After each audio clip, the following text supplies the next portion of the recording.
ஆண்டவர் இவளை மறந்துட்டாரு, இவளை கைவிட்டுட்டாரு, இவளுக்கு ஒரு அற்புதத்தை செய்யல, இவர் கை தூக்கி விடல, இவருடைய நிலைமையை கண்டு அவருக்கு மன இறக்கமே எனக்கு உங்களை பார்த்து சொல்லலாம்.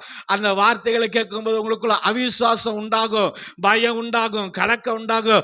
ஆமா, அவர்கள் சொல்லுகிறது போலதான் என் வாழ்க்கை இருக்குது, அந்த நிலைமை தான் என் சூழ்நிலை இருக்குது, என்னை விசாரிக்கிறதுக்கு யாரும் இல்லையே, எனக்கு உதவி செய்வதற்கு யாரும் இல்லையே, என்னை கேட்பதற்கு ஒருத்தரும் இல்லையே, நான் ஒரு அனாதையை போல இருக்கிறேனே, இந்த ஆண்டவரும் என்னை மறந்துட்டாரு, சூழ்நிலை மனிதர்களும் மறந்துட்டார் நினைக்கிறபோது ஆண்டவர் உங்களை பார்த்து சொல்லுகிறார், நான் உன்னை மறக்கல, என் உள்ளம் கையில் உன்னை நான் வரைந்து வைத்திருக்கிற சோதரா, உனக்கு நான் எப்பொழுது உன் நினைவாகவே இருக்கிறேன் கர்த்தர் உங்களை குறித்து சொல்லுகிறார். ராமன் சொல்லுங்க.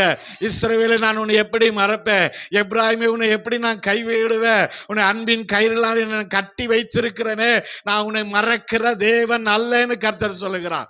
ஆண்டவர் என்றைக்கு எந்த